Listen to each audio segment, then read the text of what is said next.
Right, let's get started. So hi, I'm Nitin Rathod. We'll do a formal introduction a little bit later.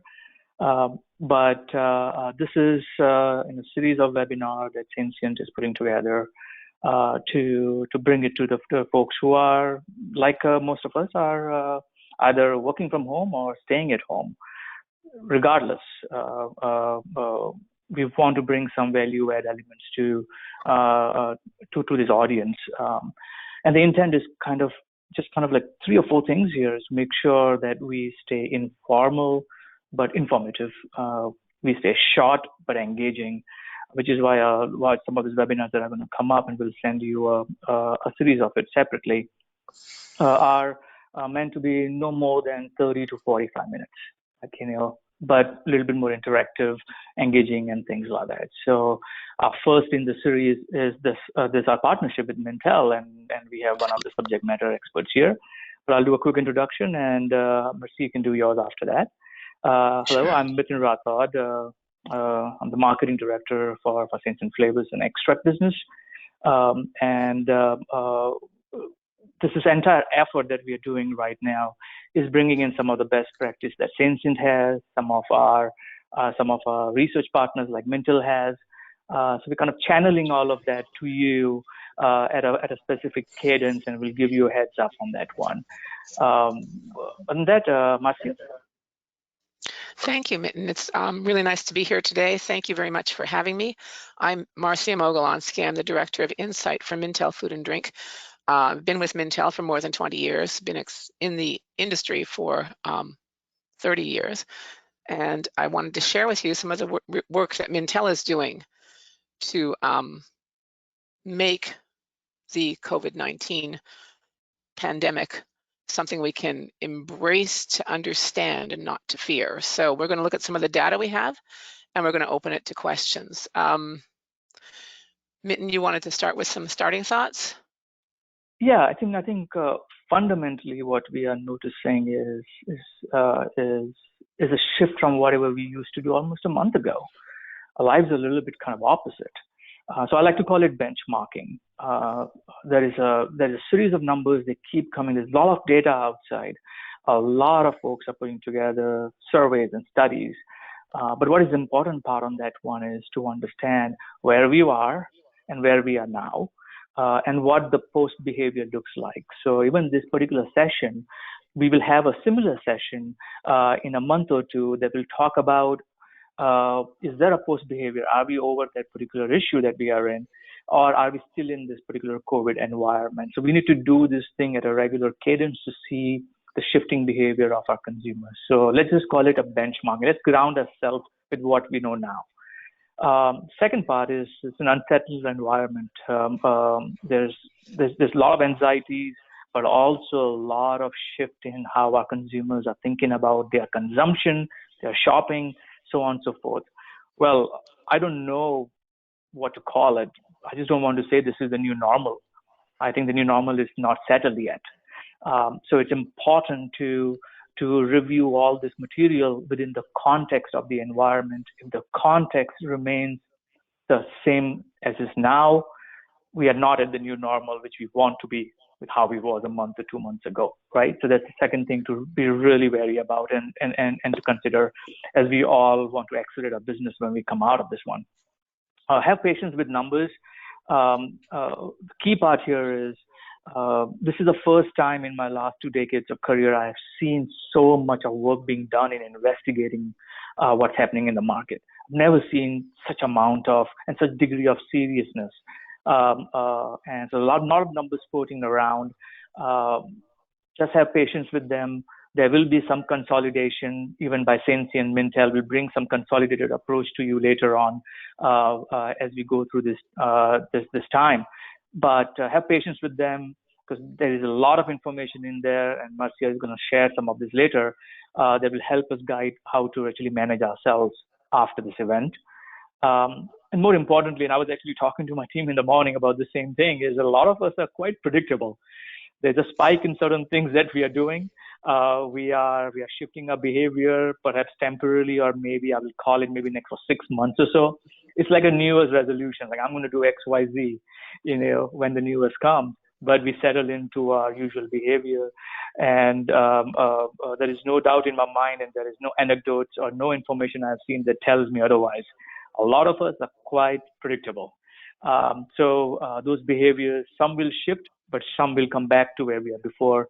And a new normal is a new normal. So those are the kind of few starting thoughts I want to give it to folks, because we are encountering a lot of information that are supporting some of my points here. So think of this particular series as a flow of information. Think about as we are on a journey of learning ourselves more as we go through this process. Marcia? Great, thank you. First of all, how to submit your questions. I hope there'll be questions. So we want to have discussion. You don't need to hear me talk for 45 minutes. Believe me, my kids would tell you it's not a thing you want to experience. You want to get involved in this conversation. Just type the question at any time into the presentation, during the presentation, into the questions box on your GoToWebinar control panel. We might not get to all of them. We're going to get to some. Those we don't get to, we will follow up as we can. So those are the only ground rules. That being said, let's get into it. Mitten said that we're not sure what we have, what the new normal is, but we live in challenging times, and I have a name for it. This is the abnormal. This is not normal behavior. This is not what we expected. These are difficult times. We did not expect to see Red Cross hospital ships beside the Statue of Liberty. These are not things we, even in our wildest dreams, imagined would happen. But we have to deal with it. And Mintel has been tracking this behavior since the very beginning of March. We've been talking about it at Mintel. Even in February, we started to talk about it, and our Asian analysts were seeing it even earlier. And we started this tracker in the beginning of March, and you can see that just on pace with the rate at which the virus has taken over our country, so too has our anxiety. We've gone from 36% of people being worried about it at the beginning of March. Should I worry about this exposure to this mysterious virus? By last week, that was 57%. It's normal. The abnormal is normal, that people get anxious when things aren't going their way and things are accelerating at a fast pace. We did drill down also and look at specific behaviors related to food and drink. Now, we've looked at specific behaviors in a few other categories. I'm a food and drinks person. I thought I'd focus specifically on how this is affecting food and drink, because let's face it, we all eat. We all need to have food. We all want to make sure our families are provided for. So these were big worries. At the beginning of March, only 8% of consumers were increasing the amount of shopping they did online. Online shopping, and especially food shopping, was not really a big focus at the beginning of March. People were buying lots of other stuff online and maybe buying some fancy foods online, but they weren't doing their regular shopping online. They've increased their behavior online to 26% from 8%. That's quite a jump. But what's really interesting is the jump in stocking up. Stocking up has moved from 16% to 56%. We all know the run on toilet paper. It's become a joke. You can have a toilet paper cake. You can have toilet paper earrings. You have to have everything because toilet paper is what everyone was stockpiling. And we had lots of discussions in-house, whatever the house was, wherever it was, about why people are stocking up on toilet paper. I actually do have an answer for that, which I can share with you later.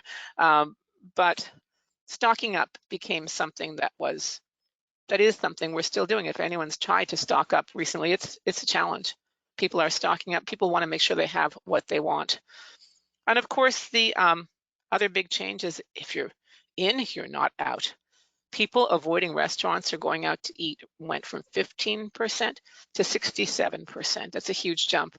Of course, it's almost, in some regions, it's a bit of a moot point, that 67%, because we don't have a choice. We are confined to our homes and cannot go out to eat, and a lot of restaurants have closed.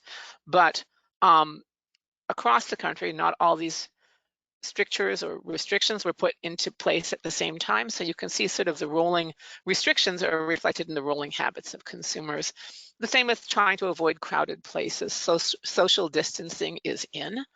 Some of us haven't left our house for months or weeks, but it's jumped from 30%, we're trying to avoid crowded places at the beginning of March, and by the end of March, 75% of consumers are not going near people. They are keeping their 6-foot distance. So these are major changes in behavior that we're seeing.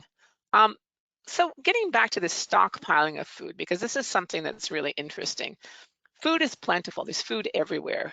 You can buy food anywhere. When in the olden days, BC, before Corona, when you used to go out, you could buy food anywhere. And people became shop when you need it kind of people. When you need food, you get food. You want food, you get food. You don't do a big shop, you do little shops here and there. But what's happened is we've turned into a nation of quartermasters. Now, I should confess that I have a PhD in archaeology. I spent a lot of time studying the past. Quartermasters in the United States became a thing in 1772 when the first quartermaster general was appointed as part of Washington's army to make sure that the soldiers had everything they needed in the way of food. It became a thing. We've lost that quartermaster touch because we no longer stockpile food and we end up with empty closets, empty cupboards.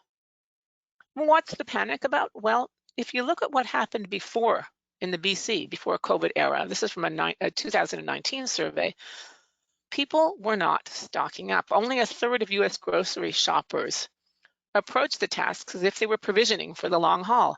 Only a third were making large stock up trips. And lots of people were doing fill-in trips to fill in those stock up trips. They weren't systematically making sure they had everything they needed. And just 19% made a list and stuck with it. People were capricious shoppers. I don't know what's going to happen. I know that right now, people are shopping strategically, not capriciously. You can't do that anymore. People have to make sure that their houses are equipped. But what does it mean for the future? Okay, there's lots of things we can discuss for the future. Where are we going to go? As we said, we don't know. As Mitten said, we don't know what's going to happen. Every day it changes. The sand shifts from under our feet. Every day something is different. But what can we say? The things to remember is that humans are really strong and resilient. We've survived for billions of millions of years. Humans have been here. We've survived in our lifetimes. We've survived a lot of challenges. Those of us in my age group remember the Cuban Missile Crisis. We remember the Cold War. We remember Vietnam. We remember Y2K. We remember 9/11. My parents lived through a depression and World War II. America lived through World War II and came back stronger than before. We are fighting a war right now. It's a war with a virus. It's not a war with the enemy. Is the enemy to all of us. But what does it mean for the future? Well, one thing we can talk about is what it means for shopping patterns. You know, some people are going to take this quartermaster status to heart. They're going to say, we are always going to make sure we're not going to be short. This is likely to be older consumers. Now, older consumers have always had to stock a household.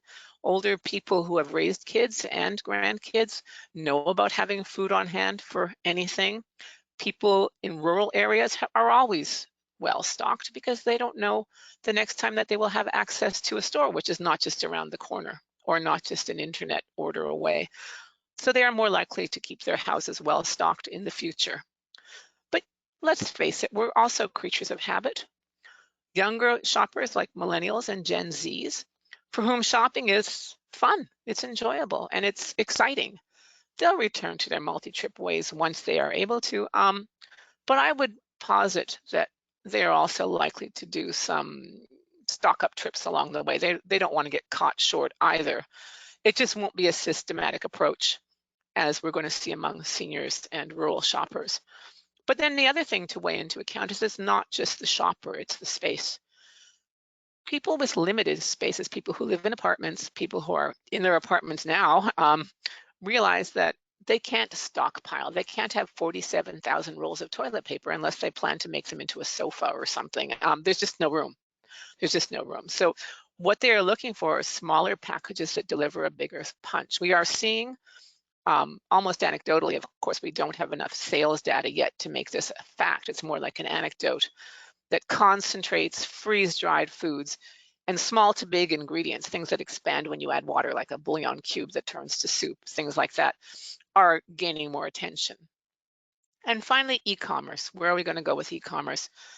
Shoppers are going to become more familiar with online pantry staple shopping. Amazon already offers this continuous replenishment option, but there's going to be more assists. They're going to grow in appeal, but also online services are going to expand to be more accessible to people who don't usually shop online.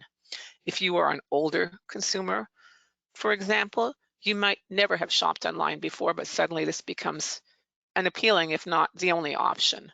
So that will mean that online services will have to become easier to navigate, easier to understand, and more fail-safe than we ever saw before. So that's the way it could possibly go. I'm sure you have lots of questions. We put out a few to get you started, but let me ask you, how do you feel that you're seeing your industries changing, your products changing? How do you feel that you are going to get through this? For example, are we seeing more sales of frozen meals or ice cream? What are people doing? Let's get down to the consumer level. What we're seeing is that consumers are into survival and into comfort. We don't want to give up our comfort. We're looking for something that makes us feel happy, that is accessible. Let's think about what that means. We've done at Mintel a lot of consumer research to behaviors, and we see, for example, that nostalgia and comfort are two things that consumers rely on now, in the past, and probably in the future. I think more than ever, people want something that reminds them of the BC, before COVID days. So that's something to think about, is that there are some products that might see a greater flurry of indulgence over the next few weeks or months. For me, it would be chocolate and coffee. For others, it might be ice cream or burritos, whatever makes them feel comfortable, makes them feel happy, makes them feel like they can remember better times in the past. This is not to say that innovation is finished. We are a very resilient race, of the human race, that is. We have forever come out of bad times and looked into good times. I know that after 9/11, there was a period where people were very much contained and afraid to come out. And when they came out big, they came out energetic, they came re-energized to embrace all sorts of new things. And the same after World War II, after World War II, the baby boom, of course, showed the extent to which people came out of crisis and flourished. So, Mitten, do you want to take it over and see what else, other questions you'd like us to address now before we go on? Yeah, I have a couple of points and I think I'd like to share with the team. And you Sure. mentioned about comfort food and things like that. I'm looking at right now the most recent IRI data, and you see over there that there is almost 15 or 10 to almost 10 to 60% increase in comfort food consumption. As long as you can find in the store, you're going to go and get it. Let's think about interesting beverages, ice cream, things like that, chocolates. It's a critical part of the comfort food arena. But also, don't think about yourself as a consumer. Think about your whole household. If you have kids in the home and different choices and different consumers, you have to now think about everybody and you have to entertain everyone in that particular fashion. So we are seeing that too. A couple of other interesting points we are noticing is there is pantry loading happening in certain categories that we might not be taking it we're taking for granted. So there is almost 40% increase in alcohol consumption and almost same amount of increase in willing to stock up on alcohol, and almost 30% of the consumers are saying that they are willing to shop online for alcohol. So that tells you that there are certain shifts are happening. Well, that does not mean that you will be actually having that much of alcohol in the house all the time going forward, but you're seeing a spike in consumption of certain things. That's one way to look at it in that fashion.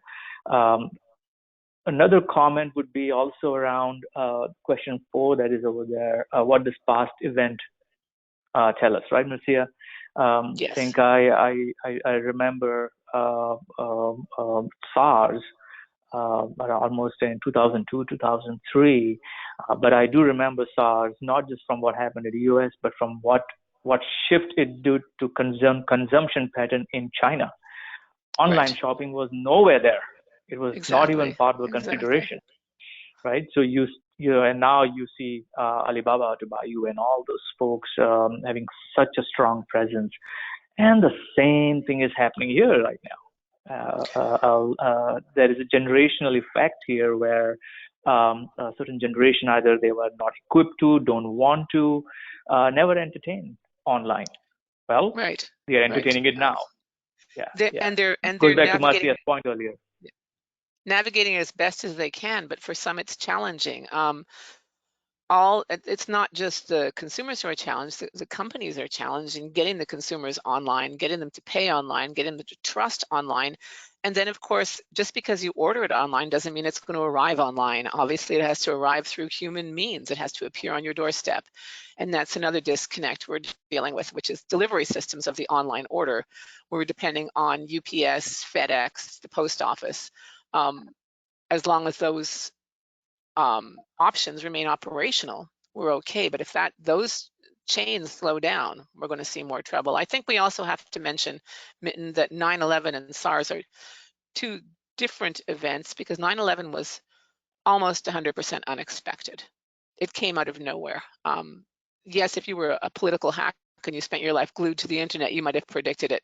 But the average consumer was not expecting planes to fly into the World Trade Center. It wasn't top of mind for most people. SARS, like this disease, we had hints from abroad, and some people did prepare ahead of time and could ease into crisis more than 9/11, which was a total full stop crisis, full start crisis. So I think there is a bit different in the behavior immediately before, during, and after those events that we have to distinguish between. But what shows from all of them is that consumers have not given up their social ways. We are social creatures. We like to be with other people. It's very hard for us to be isolated. We're discovering that isolation is not a picnic. We're going to go back to socializing. We're going to go back to sharing meals. Perhaps we'll bring our own to share them. We won't have a communal pot yet, but we will see people edging back in. I sort of see the future here as kind of post-COVID stress disorder, where we're going to see people being very stressed for a little while. And then as things will get back to this new normal, which we have to think of a new name for, because the new normal really is associated with what happened after the financial crisis of 2008. But we've got a new normal to deal with. I think some people would like to go back to an old normal, but we will see people being resilient and going back to their shopping ways, their socializing ways, their eating out ways. There will be some changes that will stay with us for a while. We will see improved online services. I really think that this is a really good way to get more of our country connected. We have to remember there are huge swaths of the country that aren't connected to the internet, and we have to tend to those. And those are people who are being left back in a very dangerous way. So they're going to enter into our discussion. Let's take a question from the panel I have here. I'm going to read it out, Marcia. Sure. With people stocking up on food and emptying the shelves, we see an increase of demand to refill the shelves. What kind of patterns may develop in the coming months? What kind of patterns for the refill of shelves, or what kind of patterns among consumers? I'm not 100% clear. Let's assume both. Let's assume consumer shopping behavior and also consumption behavior. Let's try to answer that. Okay. Well, I think from the consumer point of view, there is only so much toilet paper you can have in your house. There is only so much of everything you can have. If you restocked energetically over the past 2 weeks, your restocking may decrease as you decide you really don't need to have 17 boxes of X on your shelf. You're well stocked with X, but you're running low on Y. The difference is we have become very much addicted, for want of a better word, to fresh food, instantly delivered or instantly obtainable, and that's where the gap in stocking the shelves is going to continue. It's very hard to find, keep, preserve fresh food. So that is where the difficulties will continue along the restocking patterns. The restocking of staples, of center of the store, for want of a better word, canned canned, boxed items will probably level off when people realize that they can't possibly use all they have. I really don't think that I needed to buy 20 pounds of rice, honestly. I also have like 30 bars of soap. I really probably didn't need to buy all those at once. On the other hand, I would give the world for a box of fresh strawberries right now. It's really the way we're looking at food is going to change, and perhaps restocking will level off for the staples. For the manufacturer, what was the second half of the question? I'm sorry. It was the retailers or? No, I think you answered it. I think Oh, okay. Well, that's it's a good. Thank you. twofold thing. Some of it is actually definitely permanent, Right. meaning that if you pantry loaded something and if you're not going through fast enough, you're not going to come back for that segment repeatedly. So that is going to Right. happen. Exactly. So that's a given. But what we're also seeing is, and I'll quote some numbers here too. Unique number of new shoppers. This is actually number Right. of buyers, and I'm talking in millions right now for certain categories. That is basis the last 12 weeks versus same time last year. And again, keep in mind 12 weeks is important. There is almost 62 million folks actually new buyers of hand sanitizers. There's Yep. almost Yep. 2 million new buyers of dried bean and grains, Yes. and so on and so forth. Dry rice Yes. is almost like 5 Yes. million new people, right? Oh, I'm glad I fit that scheme. It's very funny because hand sanitizer is a good example of what happens to a product that was on the outs for years. And remember, we were told that hand sanitizer was unnecessary, that it was almost dangerous because it would kill all the bacteria, including the good bacteria. Well, suddenly, so people stopped buying it altogether. You might find a dusty bottle of hand sanitizer in the back of your bathroom cabinet because you were told not to use it. The powers that be were saying, stay away from hand sanitizers, just use soap and water. Now they're saying use soap and water, but have hand sanitizer. So that drove purchase of hand sanitizers way up. Nobody had any supply of it before. The same with dried beans. I wonder if most people know what to do with those bags of dried beans they bought because they're not instant. They take some time and some work. And people thought, well, if I have them, it's kind of a security blanket. At least I'll have something to feed my family. Don't know what I'm going to do with it, but I have it. So that's why those numbers drove up. It was a way of filling in the gaps that they didn't know they had until it became important. All right, let's take another question. This is regarding ice cream. The ice cream aisle was empty yesterday. To me, it looks like people are buying more for comfort. Yes, Well, definitely. I Ice think cream we I is, think we touched on that earlier, right? yes. Anyone who likes ice cream really wants to have ice cream when things are bad. I mean, ice cream like chocolate, like alcohol for some people, like whatever your comfort food is, again, you don't want to be caught short, and you might allow yourselves a few more spoonfuls of it than you usually do, a few more scoops than you usually do, because things are really bad and you want cheering up. So yes, I'm not surprised the ice cream sales have disappeared. Um, the ice cream supplies, I should say, have disappeared. There's a lot of motivation to make sure that your freezer is well stocked with ice cream, especially since we don't know when this is going to end.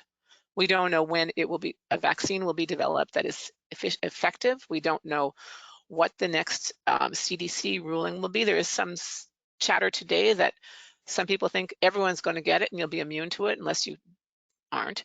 But 60 to 70% of people who get it will develop very, very low grade symptoms, if any, and will then have immunity, which will change the patterns on who can go out and circulate more freely. But we don't know when that time is. We don't know when anything is at this point. What I'll add to that one also is I'll encourage folks to think through the shelf life of the product, right? Mm-hmm. The key element, the overarching element here is that items that stay longer has extended shelf life will Right. tend to get purchased more and maybe Right. even stock loaded, pantry loaded more. Right. However, Exactly. there is also a theory that has been well proven, and some of you are actually participant in it. Some of all of us actually participant in this. Is that if you have pantry loaded with some things and more of it, the likelihood of you consuming that at a faster rate is also very high. Meaning, you have more in the house, actually that behaviorally pushes you to consume more of it. Right. That does not mean that you're going to consume it the same way. So don't be surprised that the ice cream that you have that you have stocked up is getting finished up faster than in a normal Yeah. circumstance. Yeah. So, Yeah. so It's a that's the good key way to point. think about it. It's You a know, good. It's a good point. Yeah. all right, I'm People going to are. take another. Go Yeah. ahead, please. Go ahead. No. No. Go ahead. Another question. Do you expect consumers to gravitate towards familiar brands versus trying new brands? Or do you think they will be hungry for variety given the lack of stimulation and simulation? Oh, that's such a good question. And it's also a two-part question, my favorite kind. So I can always forget the second part by the time I get through the first.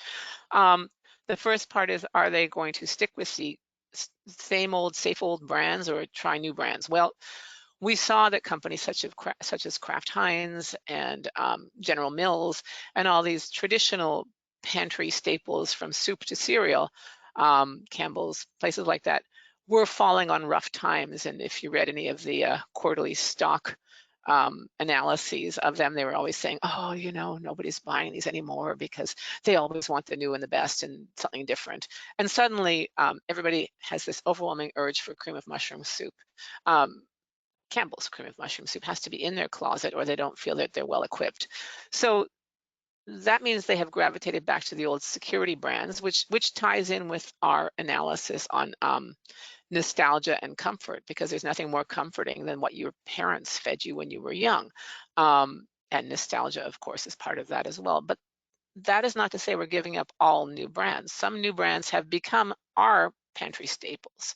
When you think of pantry staples for the millennial or the Gen Z consumer, think about what their pantry looks like. They've never bought Campbell's soup.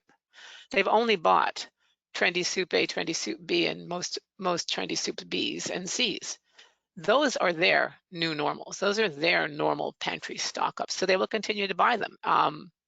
We have to keep that in mind, that what we are calling the old and reliable brands is a different vocabulary from what the younger generations are calling old and reliable brands. Now, again, I have some numbers here. The question was asked is, what is your change in purchase behavior, primarily knowing the situation in the store, things out of stock, and so on and so forth. Almost 16% at a total level basically said that we brought a different brand. We brought something new. Did you go to a different store to look for the item? Almost 40% said they did go to a different store to look for the item. So there is, and which is I was saying earlier, there is this combination of effect where people do have familiarity, and familiarity brings some kind of a safe element to our behavior. So they will gravitate towards brands that they're familiar with, established brands.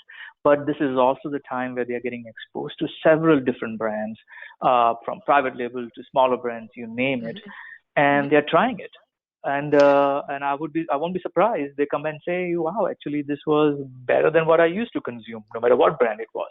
Exactly. So those are kind of things will also help accelerate consumption of certain items. So indirectly, I think the center aisle ends up becoming a winner in this one, because center aisle was Definitely. not shopped as much before, anyways.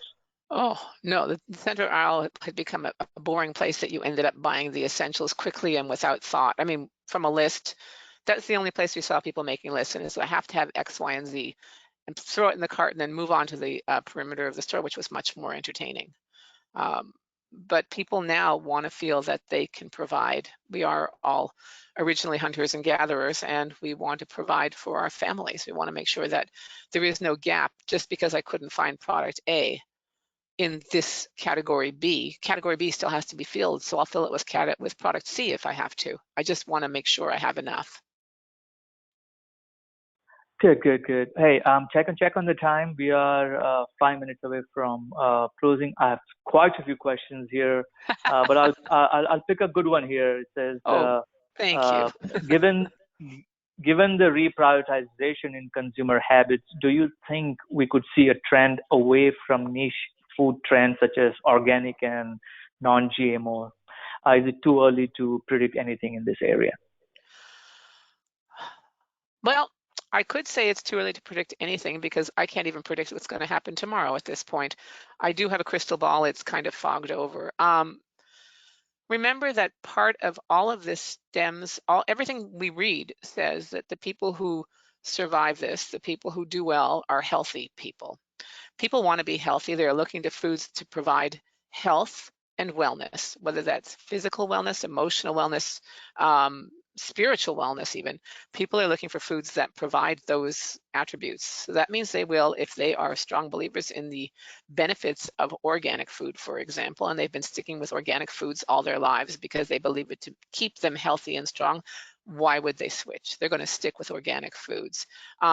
Similarly for non-GMOs, if people who avoid GMOs because they decided or have seen research that suggests that GMO products may not be healthy, are going to stick with non-GMO. I don't think people's behaviors that are already established as healthy behaviors are going to change. I think that we may see more people looking for healthy food because the intent to make sure that we have strong immune systems, we're healthy in all different ways, is becoming really important. You can't just call up the doctor and say, I don't feel well anymore. You really have to take control of your own health through food and good nutrition.